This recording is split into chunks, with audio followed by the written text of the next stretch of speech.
Tanggapan dari jadi gini teman-teman ya. Awal kami dulu melaporkan ke Bareskrim, ya, laporan kita diminta untuk dilakukan di Polda Metro Jaya. Di Polda Metro Jaya juga diarahkan karena lokus atau tempat kejadian itu ada di JW Luansa waktu itu. JW Luansa itu kalau nggak salah di Jakarta Selatan.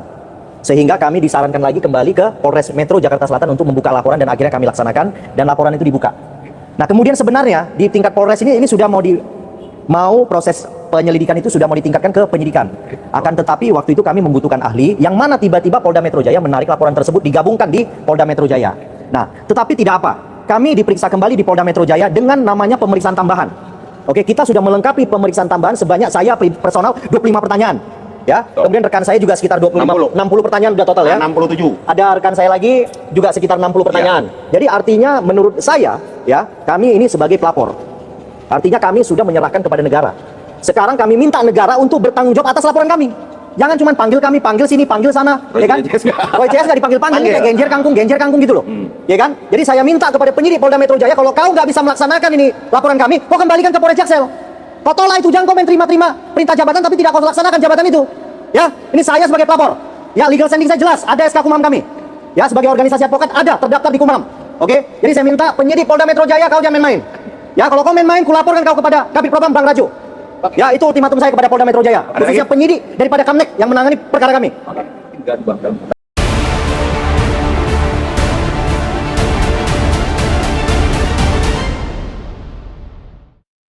Ini loh ya, saya ingatkan lagi, kalau Pak Roy Suryo mau lihat ijazah Pak Jokowi sebenarnya mudah sekali. Dia sendiri aja datang ke Solo, ngomong baik-baik. Kalau dikasih Bapak, kalau Bapak nggak mau kan nggak bisa. Kan gitu, itu intinya satu. Ya, yang kedua adalah jangan bawa rakyat Indonesia 280 juta itu ngaco.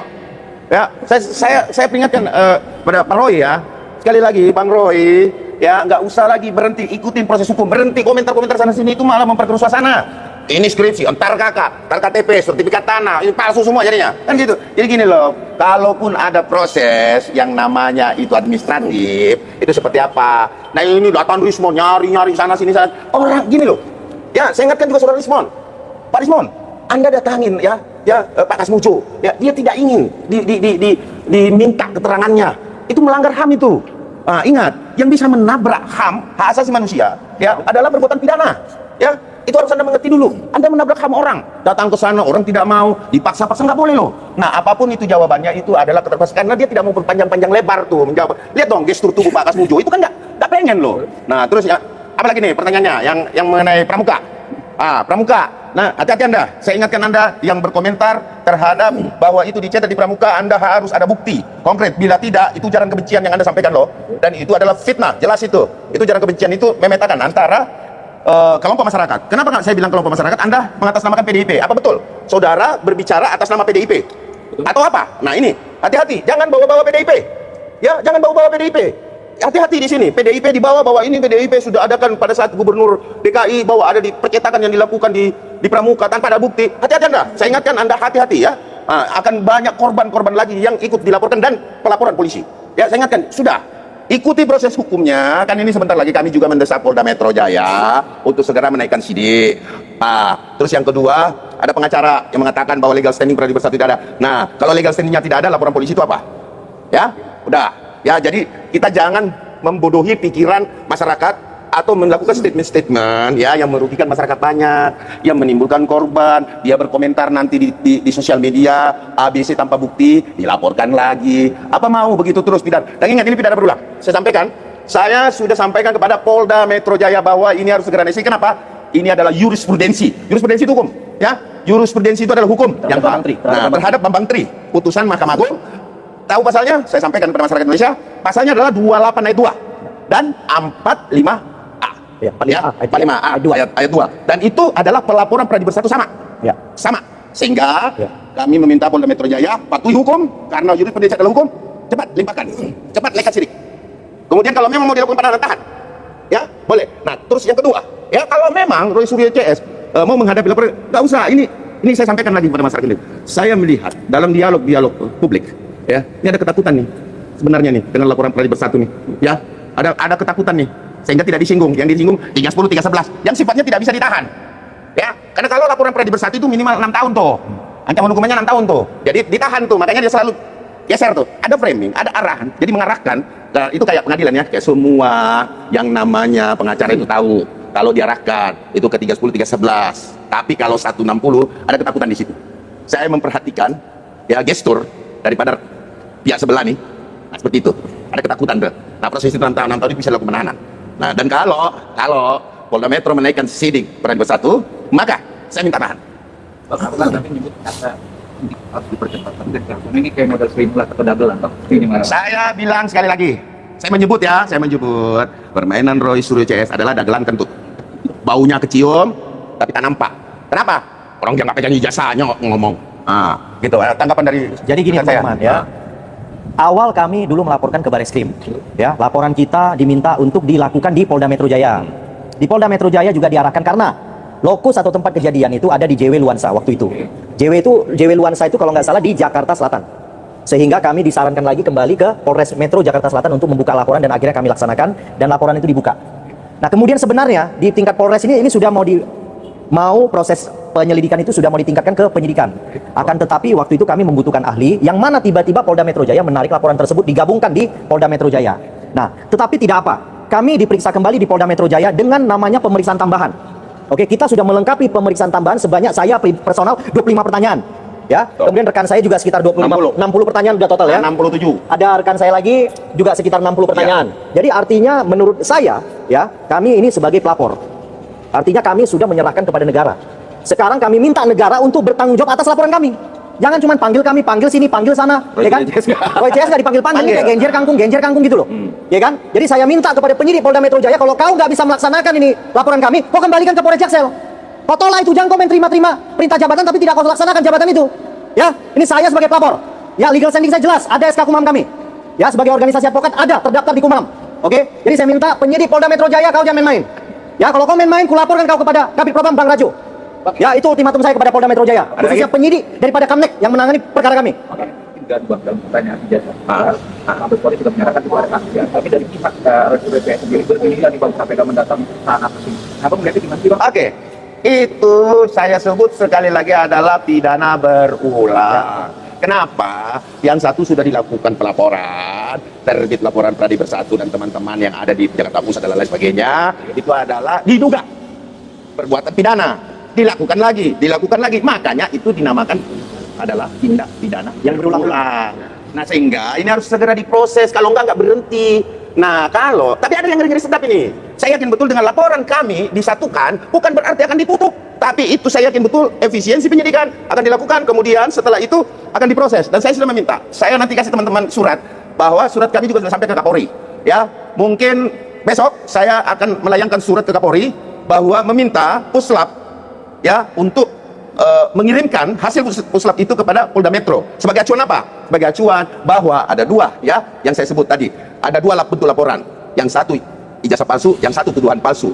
Pertanyaannya, kalau terbukti ijazahnya palsu, maka tuduhannya asli. Kalau tidak terbukti, kalau ijazahnya asli, berarti terbukti tuduhannya palsu. Gitu ya. Jadi dua perkara yang notabene memiliki benang merah bersama-sama. Kalau tuduhan palsunya terbukti bahwa ijazahnya asli, berarti tuduhannya bukan tuduhan palsu. Ya. Tetapi kalau ijazahnya asli, berarti tuduhannya palsu. Ini nih logika. Jadi masyarakat Indonesia jangan mau dibodohi dengan statement-statement. Ya, berhenti statement-statement yang membuat makin gaduh. Bangsa ini mau ngurusin banyak. Tuh, mau ngurusin tuh presiden tuh, mau ngurusin nikel tuh, ya. Sumber daya. Itu kemudian mau ngurusin investor tuh, Prabowo Gibran lagi konsentrasi untuk bangsa ini. Jangan kita menghabiskan energi di sini. Tunggu proses hukum, kami lakukan upaya hukum untuk segera di sini. Ya. Jadi saya tambahin sedikit lagi. Ya, saya kelas loh. Saya minta Polda Metro Jaya, kau nggak bisa laksanakan perintah jabatan, kau kembalikan ke Polres Metro Jakarta Selatan, di mana kami membuka laporan awal. Jangan kau tarik-tarik, habis itu kau telantarkan kami. Ya, ingat ya, Polda Metro Jaya, saya ultimatum kamu. Itu dari saya. Abang menyebut Presiden Prabowo, ya kan, dalam tanda kutip ini kan. Abang melihat juga ini ada politik juga, karena kan juga ada 4 pulau lagi yang harus kita dibahas. Politik, ya. Nih, politik itu urusan politik. Urusan kepemerintahan, urusan pemerintah. Jangan politik masuk ke pemerintahan, jangan pemerintah masuk ke politik. Apalagi bersinggungan dengan hukum. Ingat, hukum itu hadir di segala aspek kehidupan. Saya kasih contoh pembelajaran buat rakyat Indonesia. Yang pertama, kalau kita bermotor keluar harus pakai helm. Berarti ada hukum di situ yang mengatur itu. Kemudian tata cara, etika kita berkendara dan lain sebagainya di jalan itu pun sampai cara kita bersosialisasi serta melakukan pembicaraan terhadap orang lain, kontak fisik, ya dialog. Itu kan diatur juga dalam hukum. Artinya narasi-narasi yang mampu menimbulkan tindak pidana diatur di dalam KUHP. Jadi janganlah, wah ini kan karena narasi masuk mau dipidana. Yang memang diatur kok dalam KUHP-nya gimana sih? Kalau nggak rubah dulu undang-undangnya deh. Nah makanya saya ingatkan, politik ini kita di luar daripada politik. Tetapi kalau saudara Roy Suryo CS berpolitik, ya terima konsekuensi. Kalau saya nanti dalam perkara ini Ya pasti dong, gini. Persoalan ini saya lihat dimulai setelah putusan tanggal 9 Desember atau November, saya nggak ingat. Putusan pengadilan yang menyatakan Roy Suryo bersalah dihukum 9 bulan. Nah, Bang Roy yang ganteng, ya Anda itu adalah pernah dipidana. Ya, pernah dipidana ya. Ingat itu, gitu ya. Nah, jadi Anda sudah pernah dipidana, disitulah ya masyarakat lah, monggo masyarakat saya ajak berpikir bersama-sama, lihat tuh ya kan, apakah ini ada motif dendam atau tidak. Nanti Polda Metro ungkap tuh, jangan cuman apa sih motifnya, kan harus ada konferensi pers tuh dari polisi itu, apa sih motif dilakukan saudara Roy Suryo, bila mana dilakukan penahanan atau nanti konferensi pers naik sini ya gitu. kemarin kan belum bicara dengan Mabes Polri juga pasti banyak juga terjadi terhadap tersangka-tersangka lain kalau ini makin liar dengan Oh iya, justru itulah polisi negara Republik Indonesia mengingatkan rakyatnya. Kenapa? Karena diatur di dalam aturan namanya KUHP dan KUHAP, bahwa bernarasilah dengan baik, bernarasilah dengan santun. Ini belum apa-apa masuk. Nah, itu kan nggak boleh, kan nggak nol, dia nggak pegang apa-apa tuh. Kan udah banyak dibicarakan itu, kemarin pun saya diundang sebagai narasumber, kan udah disampaikan bahwa nggak pegang apa-apa kok bisa mau gitu loh, nyampaikan palsu gitu loh, menjustifikasi jadi hakim, jadi advokat, peneliti. Nah ingat, ada satu hal lagi yang saya sampaikan paling penting di sini, bahwa saudara Roy Suryo berhenti ngaku-ngaku sebagai peneliti dalam hal substansial ijazah. Iya. Kenapa? Yang pertama, tidak ada yang meminta saudara ya untuk meneliti jasa Jokowi. Ya. Yang kedua, pada saat Anda meneliti, pada saat Anda melakukan sebagai ahli, Anda tidak disumpah. Siapa yang menyumpah Anda? Ya, ingat, keahlian seseorang baru diakui ketika dia mengambil sumpah di depan pejabat yang berwenang. Ya, seperti di pengadilan. Ya, berarti Anda memiliki penelitian bukan berdasarkan kalian pribadi. Iya, ya, jelas. oke? Jadi Itu. kan Bang, abang berbicara ya. Statementnya dia bilang ahli, kan gak ada yang sumpah. Nggak ada penempatan ahli, dia kan tidak pada tupoksi pengadilan atau apa, kan tidak ada instansi yang meminta secara khusus gitu loh. Iya, sehingga Jadi untuk apa? Terus apa dia dirugikan? ahlinya Pak Jokowi udah merugikan dia gitu. Berapa miliar Pak Jokowi merugikan dia gitu loh. Punya gelar dokter juga Bang, salah satu. Tapi belum berarti itu adalah keterangan ahli. Setiap keterangan ahli itu harus disumpah. Nah, pertanyaannya substansial ya, jadi jangan keluar dari kalau keahlian yang lain mungkin dia dipakai ya dengan sumpah. Nah, substansial ijazah Jokowi. Pertanyaan saya, siapa yang menyumpah dia? Sehingga itu dikatakan keterangan ahli. Oke? Berarti itu keterangan Langsung. Ya Bang, intinya laporan Abang tetap naik ini. Wajib lah. Udah ditarik sama Polda Metro Jaya dan sudah Jadi, digelar. teman-teman, ada ketakutan, sekali lagi ada ketakutan dari pihak sonono ya, Pradi Bersatu punya lebih duluan dari sidik. Kenapa? Karena ancaman hukumannya lebih tinggi. Oke? Enggak, kita kan beliau nyampaikan, kita sudah dengar ya. Terus itu pas kena giliran saya tuh di-cut terus gitu loh. Makanya saya bilang kita tuh bicaranya itu jangan kayak debat kusir, kayak orang jadi jualan di pasar kan. Kita bolehlah masing-masing menyampaikan pendapat gitu ya. Apapun itu yang walaupun kalau menurut saya pribadi sih secara dasarnya itu nggak ada gitu ya. Nah makanya jadi legasinya itu nggak ada gitu loh. Dan dia juga mengatakan bahwa oh iya saya sudah pasti seperti ini. Nah kita kan dalam hal siapapun itu, apapun yang ingin kita sampaikan itu tuh kan kita harus melalui benar-benar nih objek yang kita teliti itu benar nggak sih yang mau dinyatakan itu asli atau palsu, itu seperti apa, kan harus melalui proses yang panjang, nggak ujuk-ujuk langsung oh ini asli, ini nggak seperti Mereka itu. kan nggak memegang yang asli. Iya, yang aslinya nggak. Makanya kan saya berusaha untuk menegaskan di setiap saya ingin menegaskan seperti ini loh alurnya tuh langsung di-cut. Makanya saya bilang oh ini kalau ini saya keluar aja deh dari sini.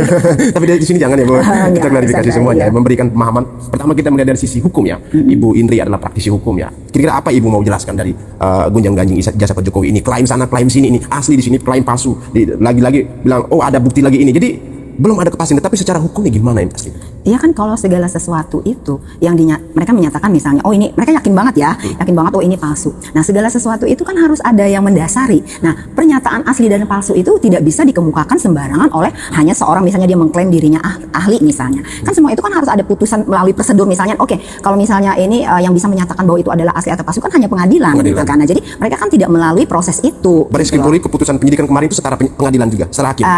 Itu kan proses ya, bagian dari proses. Jadi di dalam lab forensik itu dari Polri. Nah, itu kan mereka sudah meneliti itu. Berarti kan mereka membandingkan juga dari ijazah yang identik dalam artian gini, kita berbicara tentang identik berarti segala sesuatu itu dari kertasnya, tintanya itu kan dinyatakan itu sama gitu ya. Kayak contoh nih, saya nggak ijazah misalnya contoh mobil ya. Mobil itu misalnya sama-sama Brio RS misalnya gitu kan keluar. Nah, yang berbeda itu hanya nomor rangka dengan plat. Nah, kalau selebihnya fitur-fiturnya apa berarti kan itu kesamaan identik, berarti kan sama dan keluarannya pasti kan dari Honda gitu kan. Nah, itu yang bedanya itu adalah hanya plat dengan rangka mesin misalnya. Menuju lebih merujuk kepada identitas seseorang. Iya, itu. Nah, tapi kalau secara keseluruhan tipenya, terus itu fitur-fiturnya, terus rangka segala macam kelihatan secara visualisasi itu kan sama. Build up-nya. Nah, kalau kita melihat nih, mereka ini Pak Roy, Pak Rismond, Dr. Tiffany kekeh banget nih, ingin melihat nih, mereka ingin melihat dan minta untuk Pak Jokowi tunjukkan. Ini ada hal apa yang mendasar sampai seseorang harus wajib menunjukkan data, entah data pribadi atau data yang layak dikonsumsi. Mereka bahkan membanding-bandingkan dengan ijazahnya mantan wakil presiden kita Pak Hatta ya, Hatta yang dipublikasikan di museum di Belanda. Tapi bagaimana Ibu bisa mempertemukan antara dua persepsi ini ya?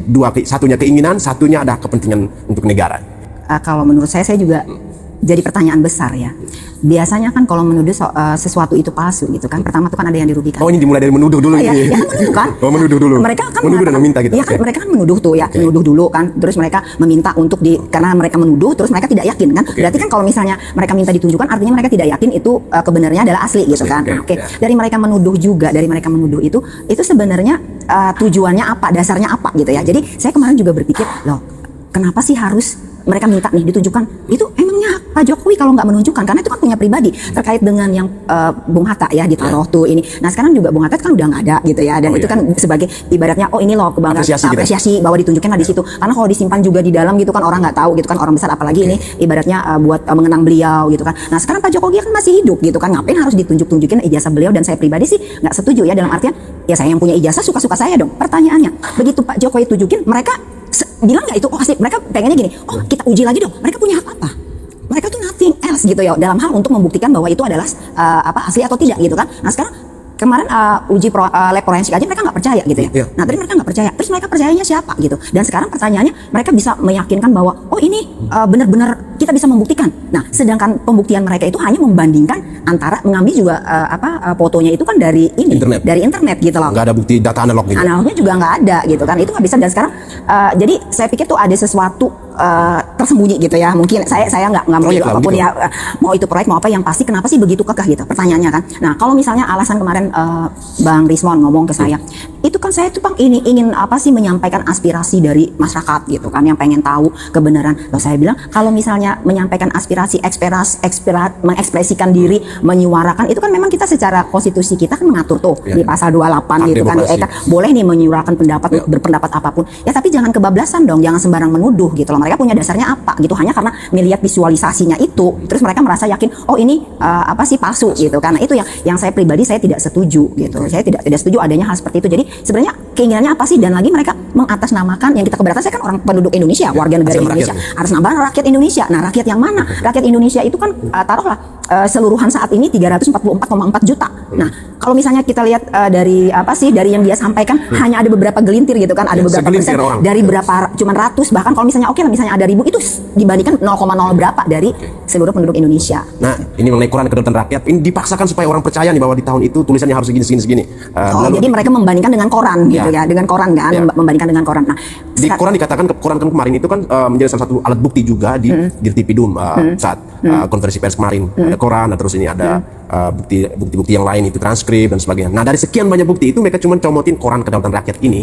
Nah berarti secara tidak langsung nih, apakah Ibu melihat ini data-data yang lain itu tuh benar selain Quran ini? Jadi apapun itu ya, ini kan namanya pemaksaan ya, memaksakan apapun itu. Nah sekarang saya tuh kemarin sempat ngomong juga ke Bang Rismond, kalau yakin tunjukin dong gitu kan. Sekarang itu kan kita harus melalui proses yang pasti dulu gitu kan, lalu harus ada putusan yang dalam artian mengikat, kayak kemarin mereka nggak percaya dengan putusan lapor. Nah itu kan sebenarnya itu kan bagian dari untuk dibawa gitu ya, dibawa sebagai proses teknisnya ini loh, bisa dijadiin bukti gitu kan, bahwa itu sebenarnya udah melalui lab. Nah itu kan sifatnya itu kan final gitu kan, nggak bisa mereka ngadain upaya hukum kalau misalnya ujuk-ujuk langsung tanpa melalui prosedur gitu kan. Nah kalaupun tadi mereka dengan koran itu kan belum bisa menjamin juga itu pasti gitu kan, karena koran itu juga kan benar nggak sih gitu loh, walaupun ada keluaran tahun yang berapa itu, tapi itu bisa dijadikan bukti nggak, dan itu dinyatakan oleh pengadilan bukti nggak gitu loh. Itu kan harus seperti itu, nggak bisa kita yang ujuk-ujuk. Makanya saya bingung itu mereka ini kok ngotot gitu loh, ngambil ini tapi kemarin begitu ini sebenarnya saya kalaupun saya tidak bersalah pun, kalau dianggap bersalah saya bersedia. Nah, tapi kan cara bersedianya itu ya mereka harusnya menyadari juga dong sebelum misalnya bablas gitu ya. Tadi kan saya bilang oke, menyuarakan, atau saya bingungnya di sini ada juga mungkin campur aduknya tadi Bang Irjan mengatakan proyek, kalau saya mungkin ekspresi dari kekecewaan, bisa juga kan ekspresi dari kekecewaan. Nah, kekecewaan apa ini kekecewaan ini? Macam-macam kan, ada yang tiba-tiba nggak yang dunia menteri jadi nggak jadi menteri, bisa juga. Terus ada juga yang misalnya menginginkan apa sih dalam hal, maaf nih, waktu pilkada jagoannya ini tiba-tiba nggak bisa gitu kan. Di pilkada kemarin ya? Iya, bisa aja. Maksudnya siapa nih, Parismon atau Pro? Kenapa? Yang di pilkada? Iya, ya berdua-dua lah sama gitu kan. Jadi kan ada pendukung-pendukung masing-masing kan. Nah itu makanya saya bilang keyboard warriornya ini yang dibuat masih, padahal orangnya sedikit gitu kan. Tapi itu yang ingin di sini juga saya ingin menegaskan gitu ya, jangan mudah terprovokasi gitu lah. Tapi karena orang-orang ngelihatnya lingkupnya kan itu aja, mereka itu kan nasib gitu.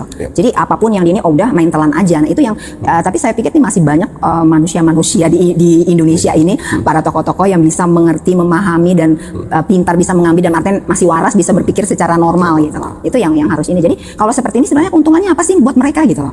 Dengan menjatuhkan yang ijazah palsu tadi, padahal banyak banget masalah di luar sana yang harus kita bicarakan gitu kan. Bisa saya melihat ke belakang ini. Kemarin sempat saya ngobrol dengan Pak Arianto Sutadi, kenalnya Ibu Ari Sutanti, penasihat Kapolri, penasihat ahli Kapolri, dan beliau menjelaskan begitu banyak yang akan kita tayangkan nanti. Jadi ijazah ini yang digembar-gembar oleh Pak Roy Suryo dan teman-temannya itu benar seperti yang dikatakan Ibu tadi, adalah bagian dari ekspresi sakit hati.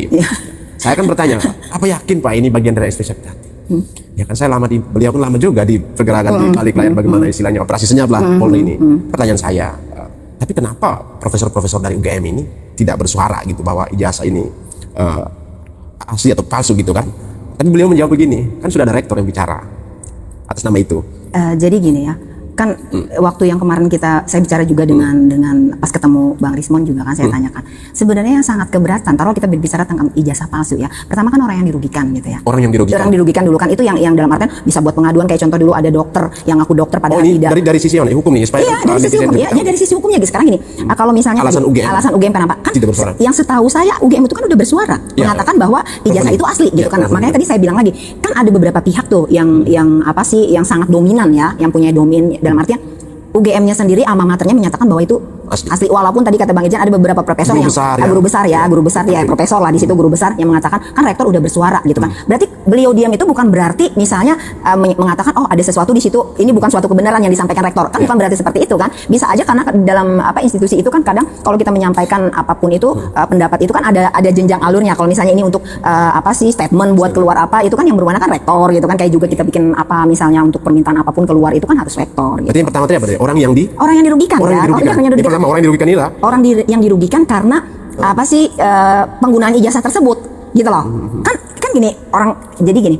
Mereka itu tadi saya bilang nggak ada dasarnya. Mereka mengatakan bahwa ijazah itu palsu gitu kan. Sekarang pertanyaannya yang dirugikan itu siapa gitu kan? Kan nggak ada gitu kan. Nah malah dalam artian kalau Pak Jokowi-nya dirugikan itu kan karena beliau pencemaran nama baik beliau kan, nama beliau jadi kayak mengarahnya udah ke fitnah gitu kan. Nah itu apalagi kan beliau orang pernah 2 kali orang nomor 1 kan jadi presiden kan di Indonesia yang dibanggain. Kita menutup mata apapun, kita tidak bisa juga mengatakan begitu saja bahwa memang beliau punya andil gitu buat kemajuan sarana prasarana gitu kan. Nah jadi sekarang makanya tadi bilang kan itu bisa jadi ekspresi sakit hati. Nah saya tidak tahu di belakang situ siapa, saya tidak mau berspekulasi ya, karena yang mereka feeling Ibu ada? Iya, feeling saya sih ada, karena melihat dari seperti ini kok sebegitunya gitu kan. Kalau misalnya dia dirugikan nggak sih pertanyaannya. Nah yang memunculkan ini pertama dulu tuh dari mana gitu loh, yang sehingga muncul jadi heboh seperti ini. Nah harusnya kalau kayak kemarin itu kan contoh yang saya contohkan tadi, ada dokter ngaku dokter padahal dia tidak kan, yang berarti dia malpraktek dong ya. Terus itu dokter yang ngaku dokter ini dia beroperasi loh.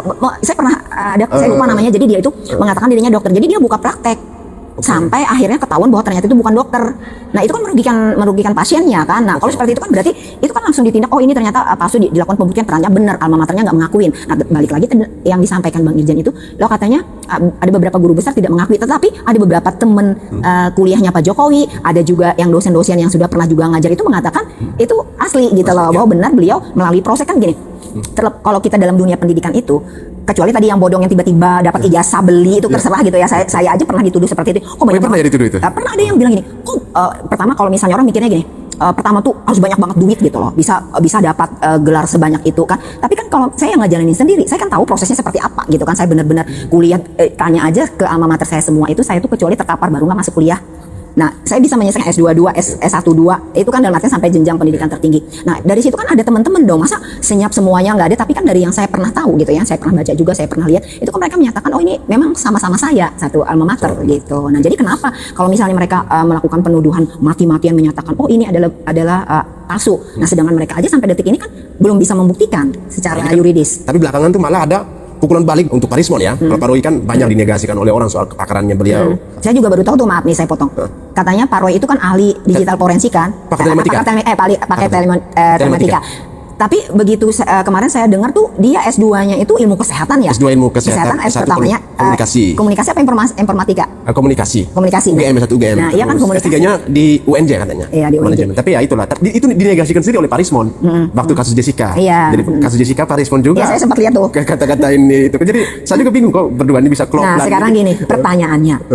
Kalau tidak mempunyai misi yang sama gitu kan, kan jadi kita saya sih nggak, sebenarnya bukan domain saya nggak mau bicara tentang politik ya, tapi karena ini bagaimanapun ada terserempet ke arah situ ya. Kalau misalnya yang tadi mati-matian, sekarang di diri mereka aja pernah gontok-gontokan, saling menyatakan yang ini seperti ini, kenapa untuk ini mereka bersatu? Berarti kan ada kepentingan. Nah, ada kepentingan, ada yang membiayai gitu pasti. Aku sih nggak mau spekulasi, tetapi apaan itu kenapa tapi sih? takut disuruh sumpah oleh Pak Roy Suryo, suruh sumpah kalau bilang ada bohong. Enggak, masalahnya gini, aku kan ibaratnya kalau dari feeling kita ada seperti itu kan, tapi kan balik lagi, kita aja nggak mau menyatakan itu pasti karena kan kita belum bisa membuktikan gitu kan. Iya. Nah itu dia, jadi kita Tapi dengar juga nih, Pak Rismon katanya ijazah S3-nya itu diragukan. itu dia, aku pernah juga mendengar gitu kan. Sekarang jawaban dia kalau dia diragukan seperti apa? Diragu. Ya, dia harus menunjukkan ke publik juga. Tapi dia waktu kemarin saya sempat podcast dengan beliau, saya podcast langsung mendatang ke lokasi dan beliau bersama Pak Roy Suryo satu meja. Jadi saya sempat menanyakan ke beliau, Pak Rismon, katanya S3 latar belakang pendidikan Pak Rismon itu diragukan. Nah, beliau menyatakan saya kan sudah nunjuk ijazah di layar. Tapi kan dia nunjuknya cuma sebentar, 0, sekian detik doang, susah untuk screenshot dan akhirnya diteliti oleh netizen banyak terjadi kejanggalan. Lalu beliau mengambil langkah hukum bahwa melakukan pencemaran. Saya sudah melaporkan pencemaran nama baik orang yang mengangkat bilang ijazah saya ini diragukan S3 dan yang melakukan itu kan Pak Joshua Sinambela. Sekarang apa bedanya Bu nih? Yang dilakukan oleh Pak Jokowi pencemaran nama baik di Polda Metro. Nah itu kan sama gitu kan. Artinya makanya kan kemarin juga saya pernah ngomong, ada aksi, ada reaksi, ada sanksi gitu kan. Nah jadi kalau arahnya juga dari yang saya lihat itu ini juga kan arahnya sudah kayak ke fitnah gitu kan, pencemaran nama baik gitu kan. Nah jadi wajar aja kalau misalnya Pak Jokowi melaporkan gitu kan, wajar aja. Nah sekarang dia juga belum apa-apa, tidak sampai dihujat seperti itu ya. Makanya kemarin beliau yang satu saya ingat tuh, katanya ngomong gini ke saya bilang gini, boleh mengkritisi gitu ya apapun itu, tapi kan kita udah melihat nih prosesnya banyak yang terlibat di situ. Pertama alma maternya UGM itu sendiri, kemudian KPU juga gitu kan. Kan melalui verifikasi kan. Terus itu juga partai yang ngusung waktu itu beliau jadi ini juga kan, itu kan semuanya kan udah melalui proses. Jangan itu saya pernah ikut-ikutan juga bercalon jadi anggota legislatif gitu, ceritanya udah zaman bahula banget itu 90-an berapa gitu udah lupa. Itu kan diverifikasi loh data kita itu, keabsahan ijazah kita itu, apalagi kan kayak persyaratannya bahwa kepala negara itu minimal harus SMA gitu kan. Harus ini. Nah, saya juga pada daerah. Nah, terus juga kemarin ada tuh di alumni kampus saya itu ya, alumni pasca sarjana itu dia bercalon sebagai anggota sebagai bupati ya di daerah timur sana. Itu dari Bawaslu sama KPU tanpa surat terlebih dahulu, kayak inspeksi mendadak gitu, datang ke kampus nemuin saya bilang, ini kok nggak ada berita dulu, jadi takutnya kan saya nggak ada di tempat gitu kan. Terus menanyakan benar nggak sih ini lulusan sini? Saya bilang kan benar, lulusnya tahun berapa, bisa dilihat ini bisa dilihat apa tesisnya, bisa dilihat apa sih terus itu nilai-nilai yang ada, itu ditanya loh. Jadi kan kalau misalnya itu nggak, ini kenapa nggak dari awal gitu? Kalau misalnya itu ya udah semua terlibat, makanya saya nanya, Anda kalau Anda tidak percaya berarti Anda tidak percaya semua dong. Ya, semua institusi terus kita ngapain gitu loh sama. Jadi terus lagi yang masuk akal ini. Ya kan itu kan. Terus ini kan banyak yang terlibat, makanya saya bilang tidak sesederhana itu. Tidak hanya mereka ngejatuhin itu hanya untuk Pak Jokowi gitu loh. Kan banyak yang terlibat di sini gitu loh. Iya kan? Nah, terus belum lagi apa sih marwah kita di dunia di luar negeri sana. Iya kan ngeliat di mata dunia. Loh ini ternyata nih presidennya segini. Terus berarti kan masuk bodoh semua dong se-Indonesia, termasuk yang tadi yang bagian verifikasi kok bisa lolos gitu kan, ada apa gitu kan. Nah itu juga yang saya bilang, terus saya bilang balik lagi ke penuduhan, kalau misalnya itu hak beliau dong, beliau karena selama ini loh kenapa kan saya ditanya juga sama Pak Bang Pertahi waktu itu, kenapa sih nggak dipanggil aja, ditanya loh, saya bilang ini udah dari 2019, saya juga walaupun sebenarnya saya tuh orangnya paling cuek loh Bang Irjan, saya tuh tidak mau kayak terlibat urusan-urusan ini nggak apa-apa, tapi ini sudah mengusik nurani juga gitu kan, karena saking udah sampai nggak ada ujung-ujungnya gitu kan, makanya kita lihat nanti dia bisa membuktikan nggak sih di saat sudah dilaporkan ini gitu kan. Nah makanya saya bilang kalaupun kita mengkritik, kita mengekspresikan pendapat kita itu boleh, demokrasi ibaratnya, tapi kan jangan kebablasan, ngomong itu mendasar juga. Nah kayak misalnya saya punya orang tua, pertama anak saya misalnya berbuat nakal, oke saya maafkan, tiba-tiba sampai lagi ngadu-ngadu yang nggak playing victim, misalnya di rumah nggak diapa-apain, bilang di ini gitu kan. Nah itu akhirnya sampai batas kesabaran saya habis. Itulah yang terjadi sama Pak Jokowi. Karena gini, saya tuh prihatinnya gini, hanya Pak Jokowi, dia bilang kan, oh beliau kan punya kekuasaan segala macam itu. Saya bilang gini, siapa sih yang tidak punya kekuasaan? Presiden-presiden yang lalu juga punya kekuasaan kan. Tapi ada nggak sih yang sampai separah Pak Jokowi itu difitnah, dihujatnya? Kemarin katanya turunan PKI, oke, terus itu ini, terus itu katanya turunan Chinese gitu kan, terus mental lagi gitu loh. Nah jadi kadang-kadang kan kita tuh tapi kenapa hanya Pak Jokowi? Nah, Kenapa Pak SBY? Kenapa nggak Pak ini Soekarno atau presiden-presiden yang masih mantan presiden yang masih hidup? Tapi dalam konteks lain ya, dalam konteks lain saya nanya nih ke Bang Irjan, ada nggak sih presiden Indonesia yang nggak diomongin, yang nggak dihujat? Ada lah, nggak ada, semuanya dihujat kan. Zaman ini beginilah, zaman ini waktu ini jawab lah. Tapi maksud saya ngumpet ijazah ini. Nah, ini kan cuma ini kan. Cuma Pak Jokowi kan. Nah makanya tadi secara ini, tapi saya tidak ibaratnya dalam artian menuduh, tapi ada kepentingan politik di situ, gitu kan. Nah kalau kita lihat ini Bu, dari jasa ini sekarang mereka susah untuk berkelit sana sini, larinya ke skripsi lagi ini. Nah, Saya jadi bertanya-tanya juga ya, artinya apa sih ini kok sampai harus permasalahkan lagi lembar pengesahan dan sebagainya, dari pihak UGM juga sudah menjelaskan. Kira-kira Ibu apa yang lihat ini, ibarat ini problem transition ini kalau di sini ya. Kalau orang ya yang namanya mencari-cari sesuatu kesalahan itu ya nggak berhasil, ini cara lain kan, itu kan ya biarkan aja mereka ibaratnya melakukan upaya itu kan, upaya walaupun upayanya itu yang nggak mendasar gitu. Jadi kayak misalnya skripsi itu kan kalau di S1 itu kan kebulatan studi ya, jadi kalau misalnya setelah nih habis mata kuliah terus itu menyusun skripsi, nah dalam skripsi itu kan ada dosen pembimbing skripsi ya, bukan pembimbing, ada selain pembimbing akademik kan ada, nah itu juga kan melalui proses. Nah sekarang balik lagi, kalau misalnya mereka mengatakan bahwa skripsi itu tidak benar, ya mereka buktikan dong, gitu kan? Iya, buktikan juga ya kan. Jadi semuanya gini, tadi saya bilang mereka itu semua seharusnya kan gini ya, berarti ketika ini kan skripsi Pak Jokowi kan di tahun 1985 ya. Seharusnya Pak Roy atau Pak Rismon mereka juga harus berada di tahun yang sama waktu itu. Iya, atau misalnya mereka, oke lah, misalnya beliau mereka itu nggak berada di tahun itu, tapi mereka kan harus bisa menyatakan dari segi mana itu, bukan hanya dari lembaran itu ya, karena skripsi itu kan tidak bisa dinyatakan. Kadang ada aja yang mahasiswa misalnya nggak termasuk di dalam lembaran itu, tapi misalnya yang untuk yang skripsi untuk waktu maju itu kan ada berita acara atau ada penandatanganan. Nah itu kan bisa aja misalnya di kampusnya masih ada disimpan, atau misalnya Pak Jokowi masih punya tapi di skripsinya tidak dicantumkan, ya masalah itu kan hanya bentuk teknis ya, tapi bukan esensi dengan kalau misalnya tidak ada skripsi. Nah itu yang dipertanyakan gitu kan, tidak ada skripsi, kecuali ini zaman sekarang dengan kampus Merdeka skripsi itu boleh diganti dengan tugas lain, misalnya penelitian yang lain gitu kan, ada laporannya. Nah itu kan masing-masing universitas itu memberlakukan peraturan yang berbeda, yang penting sesuai dengan peraturan dari Dikti gitu kan. Nah, kalau Ibu melihat ini dari sisi hukum ya, dengan perjalanan ini kan masih gonjang-ganjing ya, tuduh sana tuduh sini terus ini. Ada yang merasa mereka malah mengatakan, si Dr. Tifa mengatakan, oh kami dikriminalisasi gitu. Kita memperjuangkan untuk kepentingan rakyat. Rakyat yang mana gitu ya?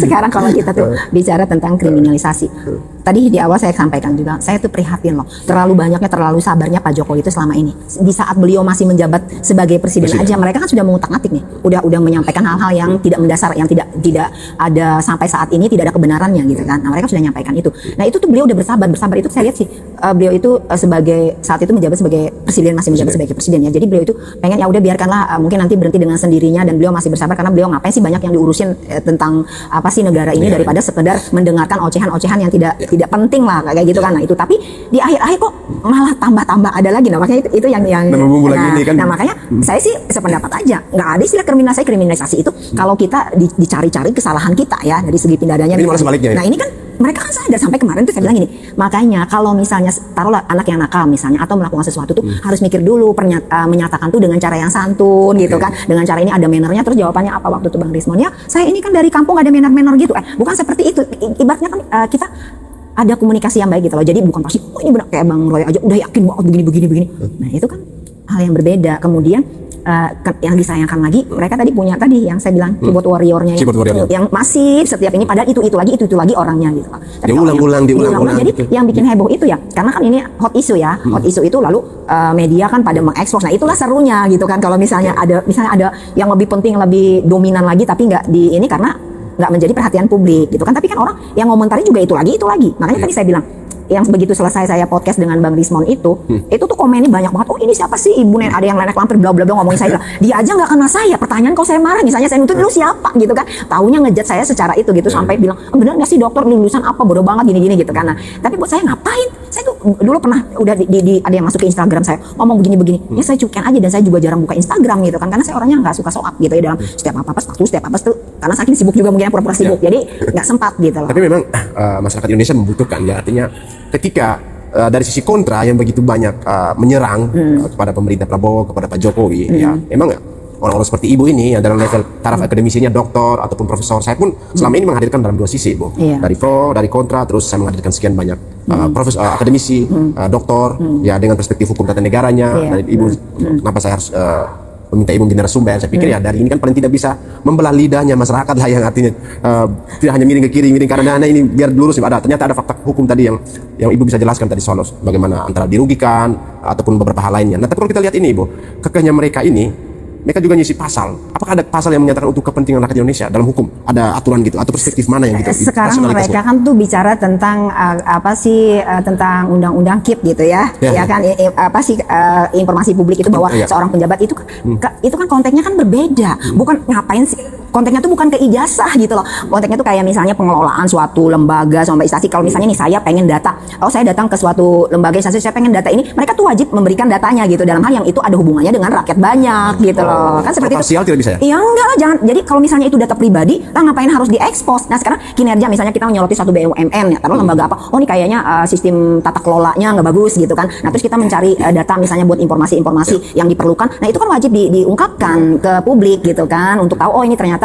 sistem pengelolaannya bisa bagus kayak di dalam suatu BUMN ataupun misalnya ini good government-nya bagus gitu, ada ininya, ada asas-asas yang sudah pemerintahan yang baik itu seperti apa, penyelenggaranya udah bisa berjalan lancar. Nah, ini kan beda.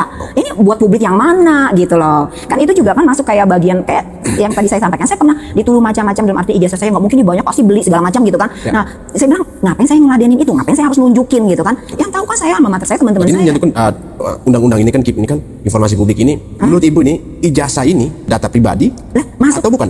ijazah itu kan data pribadi kan disimpan oleh seseorang dalam artian kayak Bang Roy kemarin mengatakan gini, itu kan yang data pribadi itu hanya KTP. Apa bedanya di ijazah itu kan lebih krusial, ada nomor ini yang khusus diperuntukkan untuk kita gitu kan. Dan masih ingat nggak kemarin ada apa sih Pak Wamen ya yang ada di dalam suatu perusahaan datang ke suatu perusahaan yang menahan ijazah. Oh, Wamen angkat Pak Ebenezer. Itu kan nggak dibolehkan, itu kan punya pribadi gitu kan. Kenapa harus tapi dipresetkan itu kan buat kepentingan publik. Nah, kepentingannya apa? Beda kalau misalnya tadi yang saya bilang nih, oh tata kelolanya nggak benar, wajib dibuka dong misalnya cara administrasinya seperti apa, kita mempertanyakan. Nah, itu kan boleh dilakukan transparan gitu. Itu gunanya, makanya jangan bertameng di undang-undang gitu loh yang oh ini kayaknya ditarik ulur undang-undangnya seperti ini, alasan itu kan kemarin tidak ada di situ mempidana orang kayak undang-undang IT itu katanya Mas Roy kan nggak ada itu bisa mempidana orang. Lo jelas tuh di situ di pasal 28 ayat 1 undang-undang IT itu yang mengatakan bahwa apabila ada di sini ketahuan terbukti seseorang itu menyebarkan berita bohong gitu kan, terus itu berarti kan ada hukumannya gitu loh, berarti kan larinya ke pidana. Nah, sekarang ya yang sangat disayangkan itu, tapi tidak semua sih, tapi kan rakyat kita ini Indonesia tuh kebanyakan ya tidak semua itu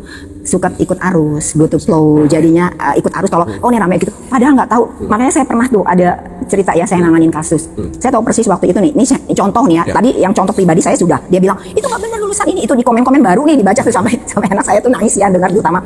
Terus itu ini ada berita itu masuk loh, ke pemberitaan tuh masuk, berarti kan secara apa sih kelihatan secara formilnya tapi bukan kebenaran hakiki.